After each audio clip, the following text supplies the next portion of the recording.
chapter number 5 of your NCERT book, Morphology of Flowering Plants. ठीक बेटे, what do you mean by the term morphology?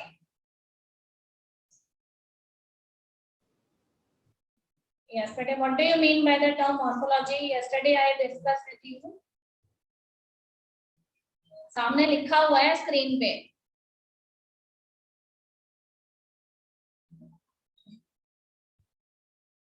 हाँ जी, देखो बेटे, morphology is a branch of biology which deals with the study of external parts of a plant, because the chapter is concerned with the plants.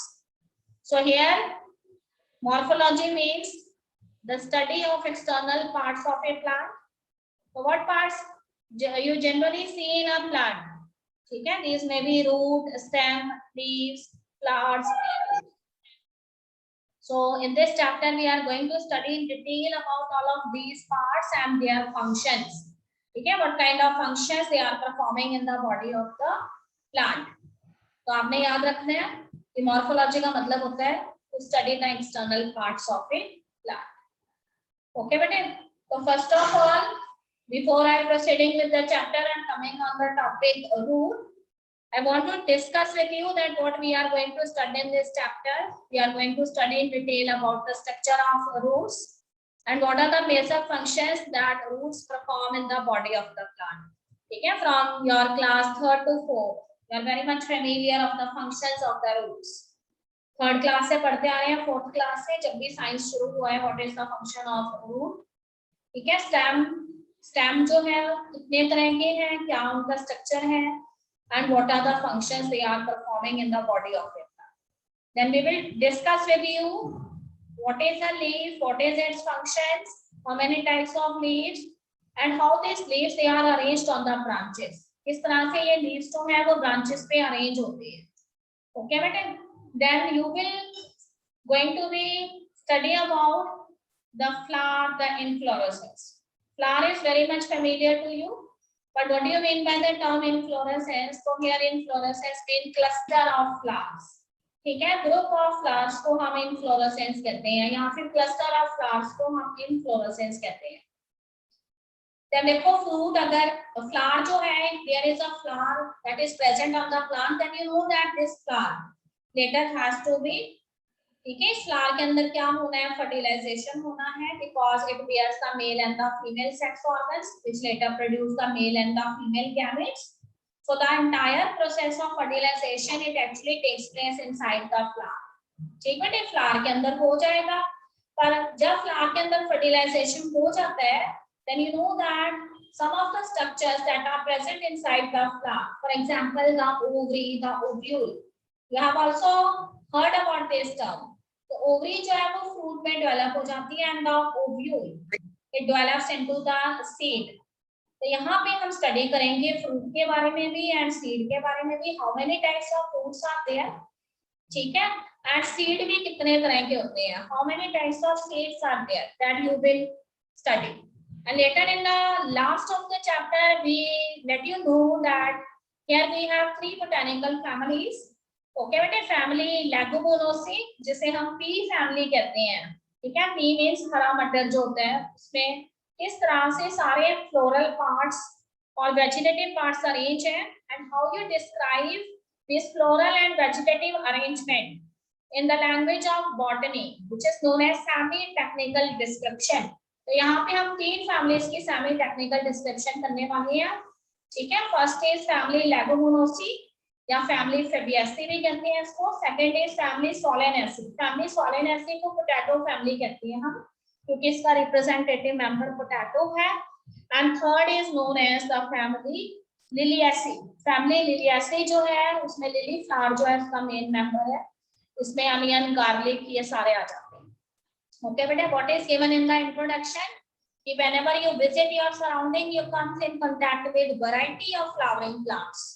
ठीक है, so you always see a lot of flowers that are present in your surroundings and they always fascinate you. You feel amazing when you come in contact with such beautiful flowers. And as you know, there is a diversity in the living world. So this diversity is not only seen in the external parts of the plant whereas the diversity is always found. It always exists in the internal cells also. Okay, so that diversity is related with angiosperms because here we are considering the angiosperms. So there are so many external parts that are generally visible to you in a plant. These may be roots of the plants. So not only one type of roots are there in the plant, there may be different type of roots present. Okay बेटे, उसी तरह से stem भी अलग अलग तरह के हो सकते हैं. और अगर हम स्टेम्स के अलावा लीव्स की बात करें तो there are variety of leaves having various kind of shapes.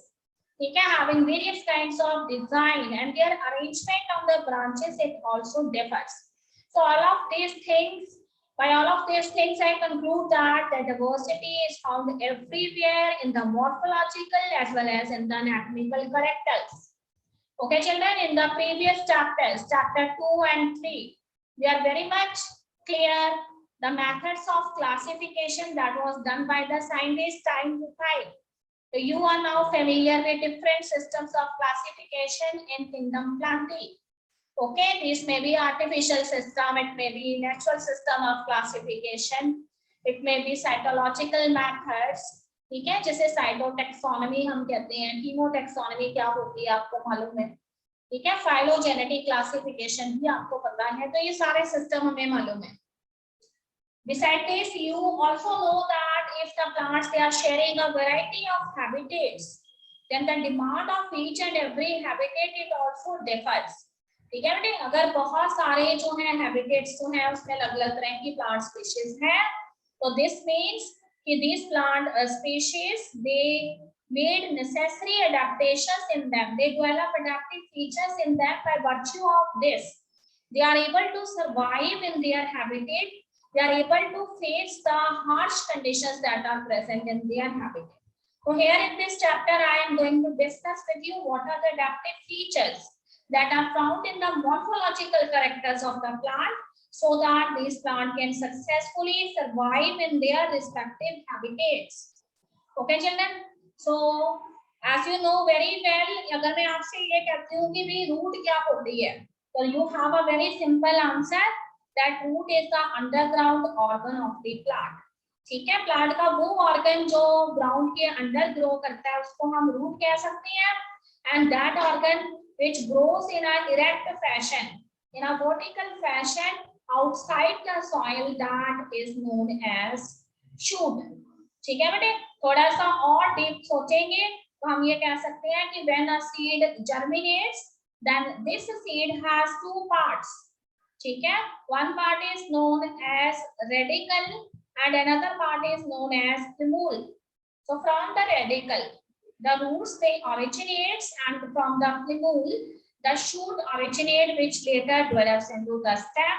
And when so many wood formation takes place in the stem, which is known as secondary growth, this stem later develops into trunk. Okay बेटे, तो अब देखिए roots के बारे में हम सबसे पहले जानना चाहते हैं. तो you can say that what is a root.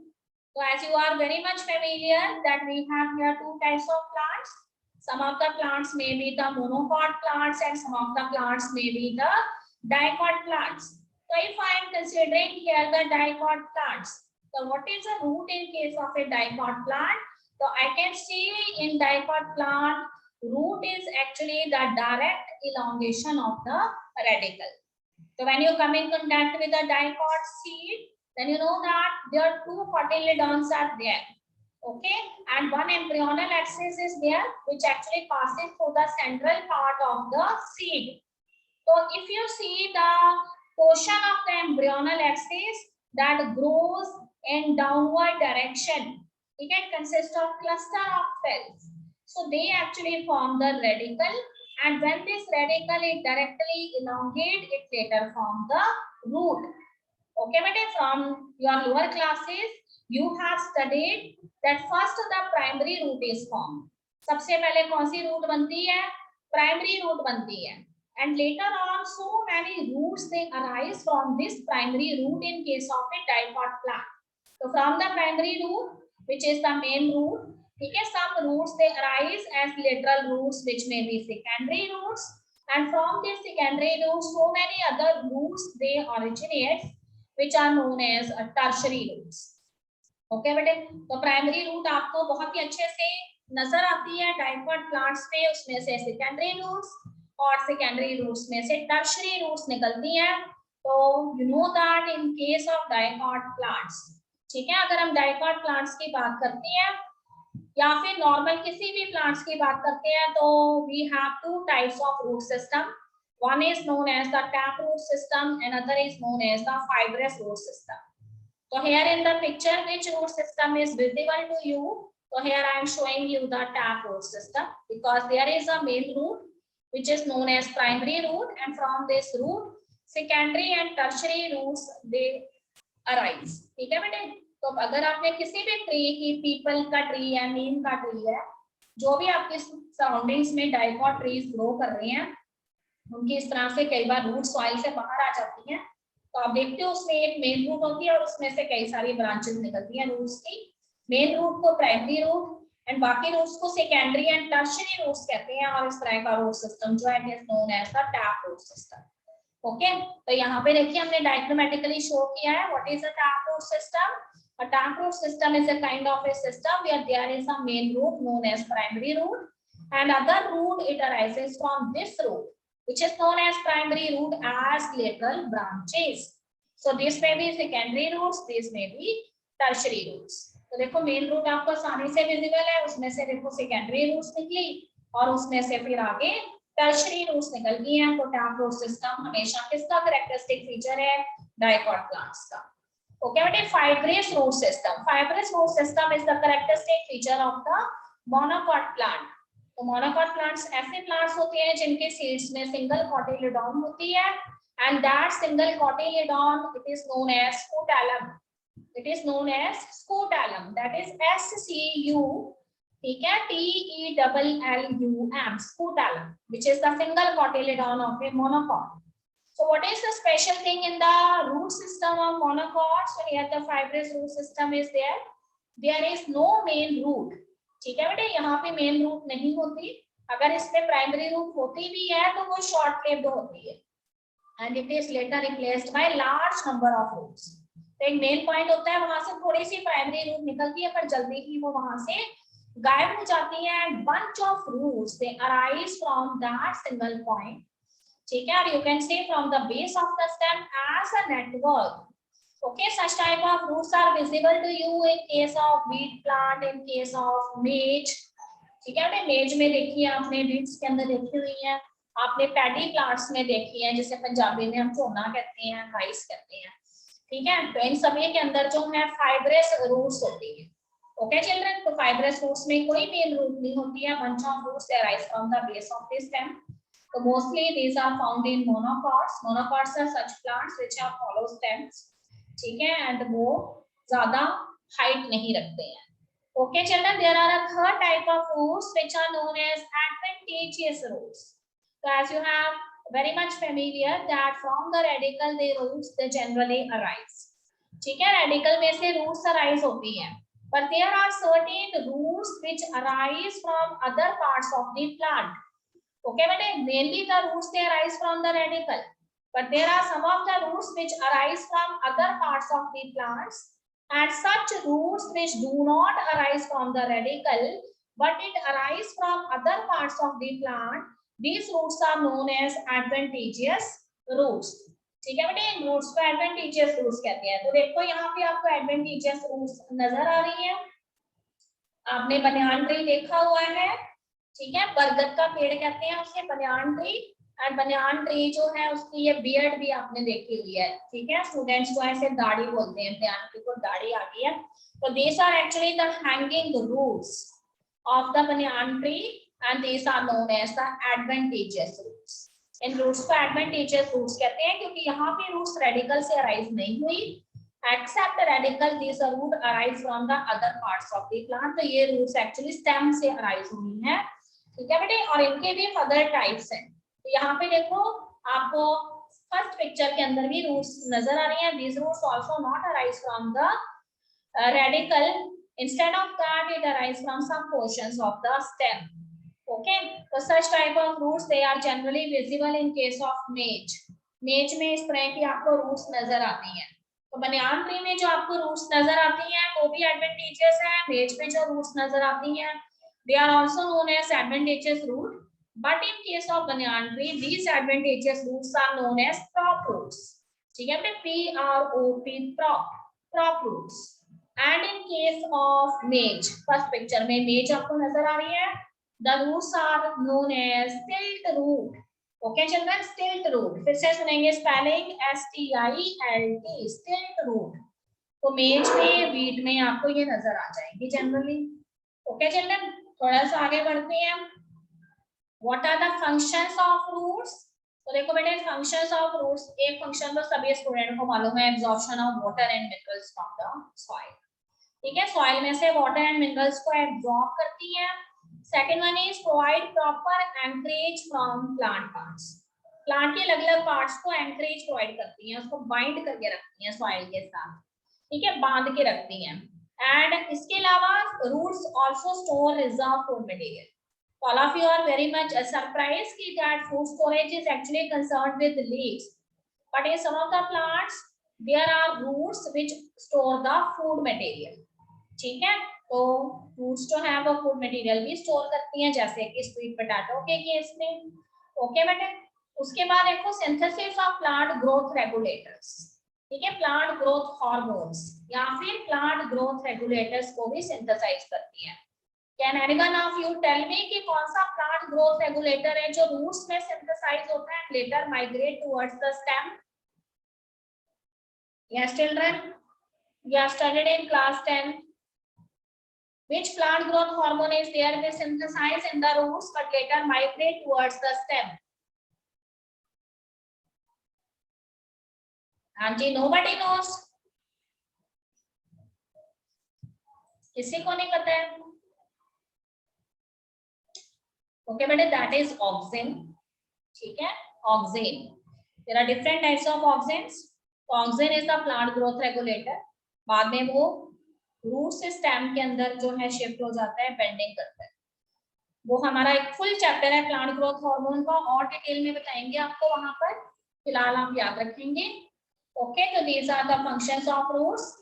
So I am proceeding with the next topic, reasons of the root, but before this, ठीक है, modifications of root में मैं आपको बताऊंगी एक और टाइप की रूट्स होती हैं which are known as nematophores. So these roots are actually concerned with the process of respiration of the plants. ठीक है, तो प्लांट में रेस्पायर करना होता है, तो उसकी कुछ रूट्स जो है वो सॉइल सरफेस से बाहर आ जाती हैं और रेस्पिरेटरी ऑर्गन्स की तरह बिहेव करती हैं। Such roots are known as nematophores. These roots are known as nematophores. Okay बेटे, और जिस प्लांट में प्रेजेंट होती है that plant is known as rhizophora. It is known as rhizophora. Okay, everything is written in the book, so don't worry and search for that when you read the chapter. I am on page number 67 and topic is reasons of roots. Okay बेटे, when you observe a particular root you will find all of these reasons that are present in the roots when you observe that root portion under a microscope.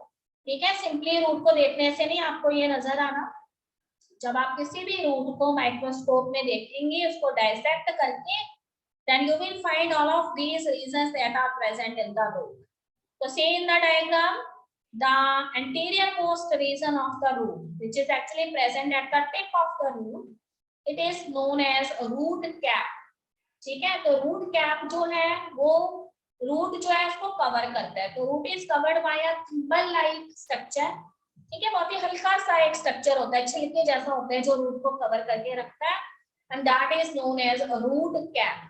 Function क्या है root cap का? It protects the tender root.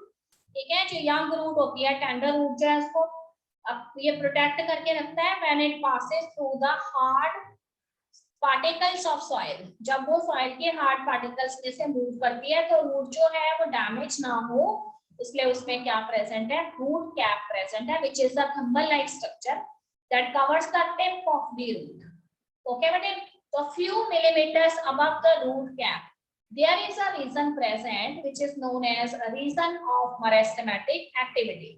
As the name itself indicate, what kind of cells are found in this region? such type of cells are present in this region which do lot of meristematic activities. ऐसे sales यहाँ पे present होते हैं जो बहुत सारी meristematic activities करते हैं. They are the rapidly dividing cells. ठीक है, ये रैपिडली डिवाइडिंग सेल्स होती हैं.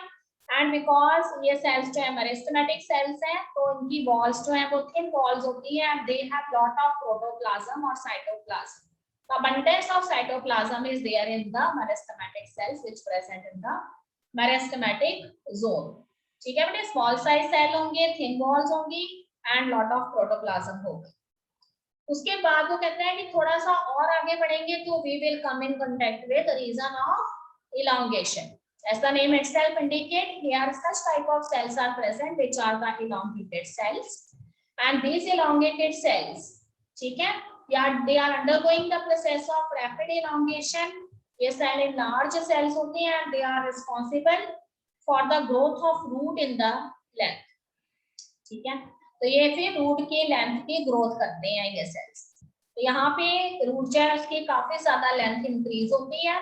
ठीक है, अभी भी यहाँ पे मेरिस्टेमेटिक सेल्स प्रेजेंट होती हैं but some of the meristematic cells, ठीक है, which generally achieve the highest, ठीक है, elongation उसको अचीव कर चुके होते हैं, वो मेरिस्टेमेटिक एक्टिविटी स्टॉप कर देती है एंड बाकी elongate होते रहते हैं.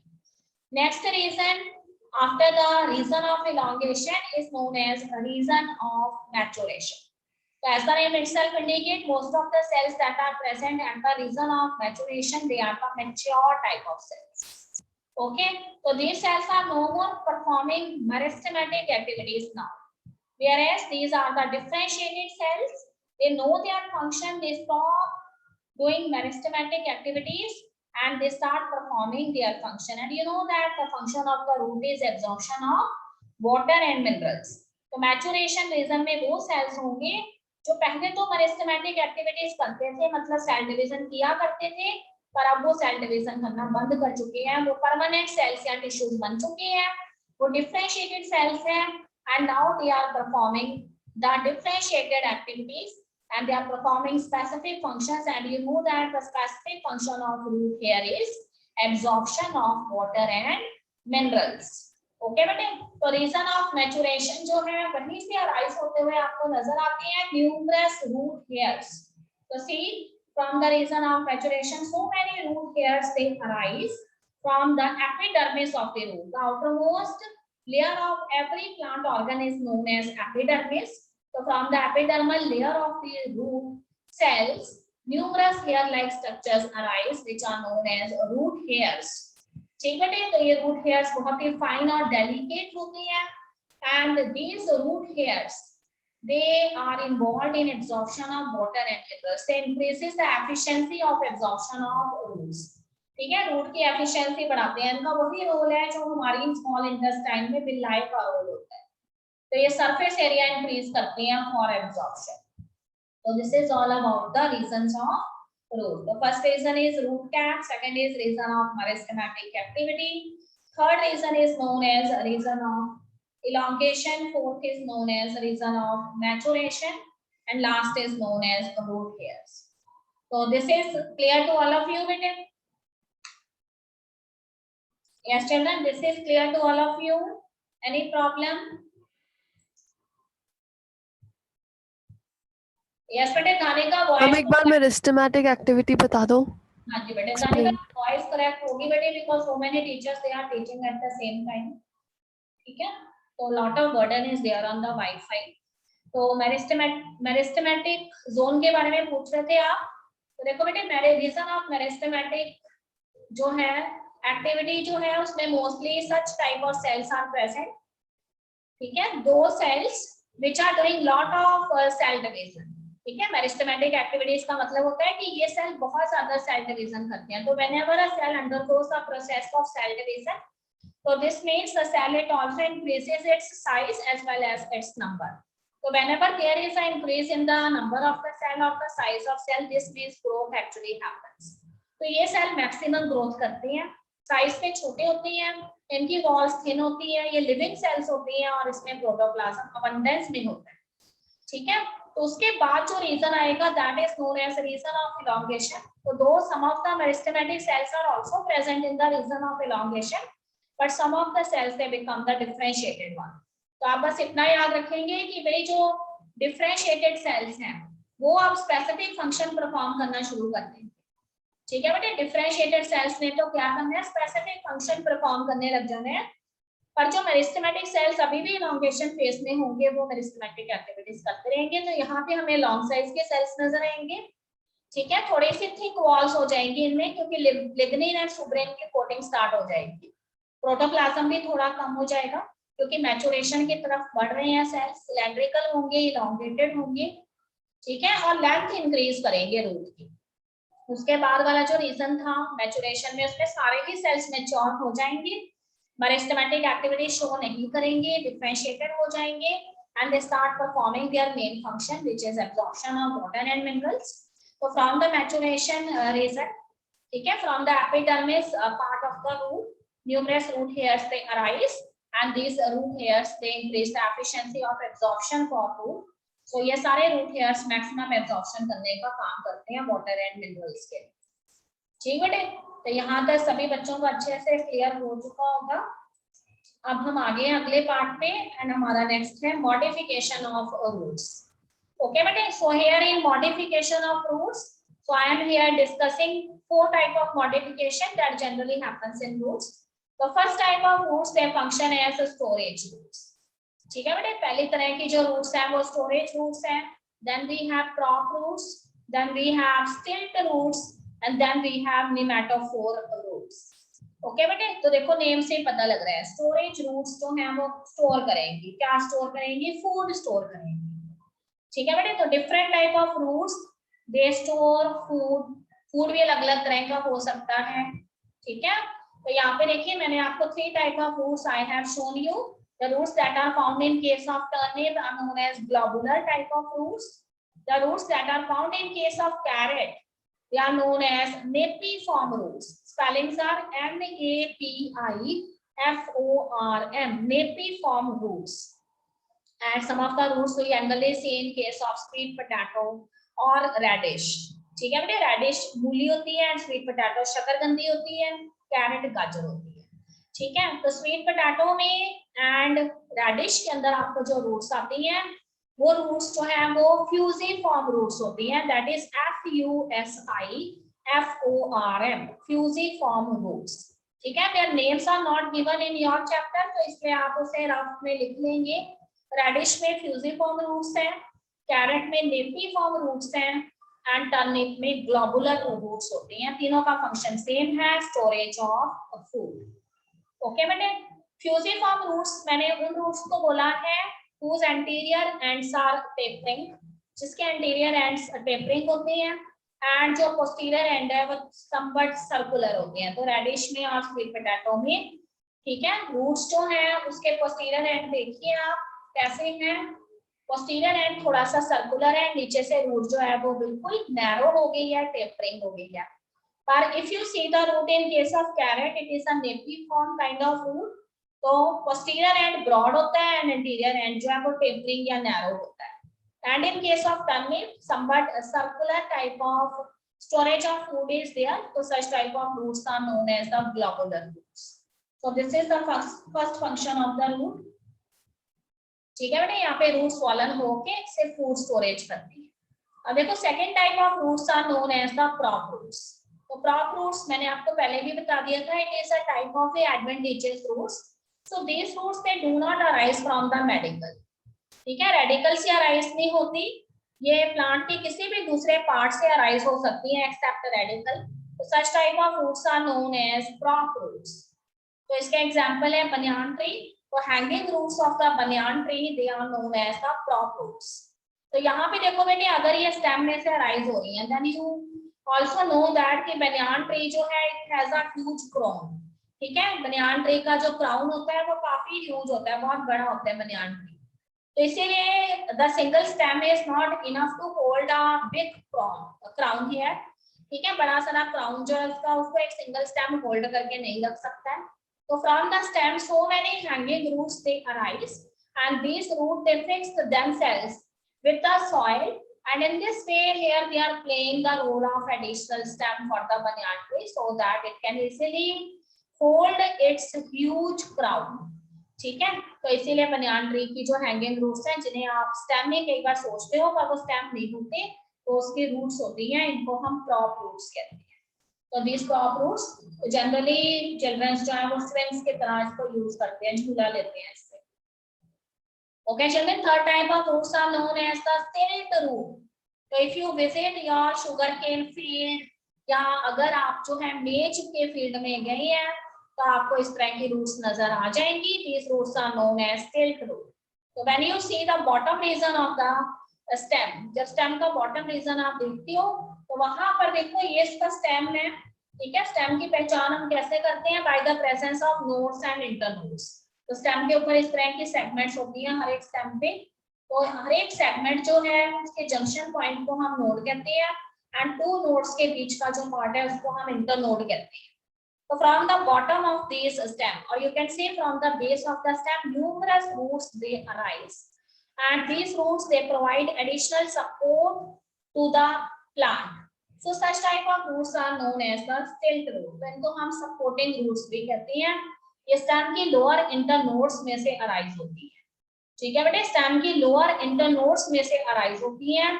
इनको हम स्टिल्ट रूट्स कहते हैं या सपोर्टिंग रूट्स भी कहते हैं। इनका फंक्शन भी प्लांट को एडिशनल सपोर्ट प्रोवाइड करना है। तो शुगर केन के केस में एंड आपको मेज के केस में such type of roots are very much visible. Yes children, these are known as nematophore roots. तो sometimes when you visit a marshy areas, ठीक है, जब आप कोई दलदली हिस्से में जाते हैं तो वहां पर आपको स्पेशल टाइप ऑफ ट्रीज नजर आते हैं which are known as rhizophoras, ठीक है। तो these rhizophora trees, when you see their roots, you become very much amazed that the roots, though they generally found in the underground portion of the plant, ठीक है, अक्सर जो roots होती हैं plant के अंडरग्राउंड पार्ट में होती हैं, पर यहाँ पे इस प्लांट की जो रूट्स है राइजोफोरा की, वो बाहर आ जाती हैं सॉइल सरफेस से, in order to help the plant in the process of respiration, ठीक है, प्लांट को रेस्पिरेशन में हेल्प करने के लिए। तो here you see that many roots that comes out from the soil and grows vertically, ठीक है, बहुत सारे रूट्स सॉइल से बाहर आ जाएंगे एंड वर्टिकली ग्रो करेंगी and they help the plant in respiration. तो such type of respiratory roots are known as pneumatophores. इनको हम नेमेटोफोर्स कहते हैं। इसका एग्जांपल है राइजोफोर। ओके बेटे, तो उसके बाद ये हमारा रूट्स वाला कंप्लीट हो गया है। हम पेज नंबर 67 पर हैं। We have done up to modification of roots. So go through this topic. इसको अच्छे से पढ़ लेंगे, बहुत ही इजी चैप्टर है। And now we are proceeding with the stem. So all of you know कि जब भी आपसे पूछा जाता है what is a stem, then your answer is कि stem is the ascending part, ठीक है। स्टेम जो है वो प्लांट का कोई भी ऐसा पार्ट है जो असेंडिंग फैशन में ग्रो करता है, वर्टिकल फैशन में ग्रो करता है। ये एक एक्सिस है, ठीक है, जिससे लेटर ऑन क्या निकलती हैं? Branches, leaves, flowers and fruits. You can say stem is the ascending part of the axis bearing branches, leaves, flowers and fruits. Okay, from where it develops? So it develops from the plumule of the embryo of the germinating seed. So when you sow a seed in soil, okay, then you know that inside every seed an embryo is there, and there is an axis that passes through the center of the seed, which is known as embryonal axis. So portion of the embryonal axis which contain cluster of cells and grows in upward fashion, they constitute the plumule, and plumule में से ही आगे जाके क्या develop होता है? Shoot या stem develop होती है। तो पहले वो शूट होता है, बाद में वो स्टेम बन जाती है। ओके बेटे, now how can you identify that this particular part of a plant is a stem? So always remember the stem has nodes and internodes over it. तो किसी भी स्टेम में ऐसे सेगमेंट्स होती हैं जो उसको पार्ट्स में डिवाइड करती हैं स्टेम को। जो सेगमेंट होती है उसको हम नोड कहते हैं, और दो सेगमेंट्स के बीच का जो पार्ट है उसको हम इंटरनोड कहते हैं। So this is the identifying feature of a stem, that stem always have nodes and internodes. Okay बेटे, so then region of the stem where the leaves are born, they are known as nodes. तो देखो कई stem तो ऐसे हैं जिसमें leaves जो है वो डायरेक्टली स्टेम पे ही लग जाते हैं। ओके बेटे, but there are some of the stems जहाँ पे जो node वाला part है, from that part the branch first arise, ठीक है, and when the branch is going to be arise, then at the nodal part bud is born, ठीक है, bud आ जाती है छोटी सी वहां पे, उसको axillary bud कहती है, and from this axillary bud which actually arise at the lateral part of the stem, ठीक है, either a branch arise or a leaf arise, उसमें से या तो branch निकलती है या फिर उसमें से leaf निकलता है। तो देखो स्टेम जो है वो बर्ड्स दो पोजीशंस पे बियर करते हैं। If they bear birds at the lateral position then such type of birds are known as axillary bird, and when they stem they bear the branches, ठीक है। तो देखो ब्रांचेस में से क्या निकलनी है, लीफ निकलनी है। तो देखो स्टेम की एक्सिल में लेटरल पोजीशन पे जो बर्ड लगेगी वो भी एक्सिलरी बर्ड है, and when it bear a branch, तो this branch later has to arise the leaves from it. So here in the axil of the branch or the lateral portion of the branch a bud arise, it is again the axillary bud. So what is a terminal bud? तो किसी भी branch की terminal position पे, terminal tip पे जो bud लगती है, that is known as the terminal bud. Okay बेटे? Another very important thing is कि when the stem is young, जब stem young होता है तो वो green color का होता है, but when the stem it becomes old, जब स्टेम जो है वो ओल्ड हो जाता है तो वो डार्क कलर का हो जाता है, डूटी होता जाता है, ठीक है बेटे। तो स्टेम के अंदर वुड फॉर्मेशन का प्रोसेस होता है, इस प्रोसेस को हम सेकेंडरी ग्रोथ कहते हैं। This process is known as secondary growth. तो if so many secondary growth और wood formation takes place in a stem, then that a stem it later develops into a trunk. तो जितना पुराना tree होगा उतना ही मोटा होगा उसका स्टेम या फिर उसका ट्रंक। ओके बेटे। Okay, what kind of functions the stem is performing in the plant body? So देखो बेटे, first function is spreading out branches which bear leaf, flowers and fruits. Stem में से branches निकलती हैं from the axil of the stem। देखो यहाँ पे stem में से उसकी नोड में से आपको branch निकलते नजर आ रही है और उस branch ने खूब सारे leaves bear किए हुए हैं। यहाँ पे भी देखिए आपको branch निकलते हुए नजर आ रही है। This may be the stem of a lemon or an orange tree because इसमें spines भी है, ठीक है। सेकंड फंक्शन है conduct water and minerals. Water and minerals को ट्रांसपोर्ट करता है। अगर रूट वाटर एंड मिनरल्स को एब्जॉर्ब करती है तो उसको आगे ट्रांसपोर्ट कौन करता है? स्टेम करता है। तो stem conducts water and minerals and also involved in the process of photosynthesis, ठीक है। यहाँ पे स्टेम डायरेक्टली तो इन्वॉल्व नहीं है, but stem has to bear branches and branches has to bear leaves and in leaves photosynthesis takes. Okay, stem perform the function of storage of food. कई बार stem भी फूड स्टोर करता है, ठीक है। For example modified stem of potato. आलू जो होते हैं उसका मॉडिफाइड स्टेम भी है। स्टेम का कुछ पोर्शन सॉइल के नीचे चला जाता है and it becomes the potato. So modified stem का एग्जांपल है पोटैटोस। ओके बेटे, next is stem is also involved in the process of vegetative propagation. So you know that what is vegetative propagation? It is a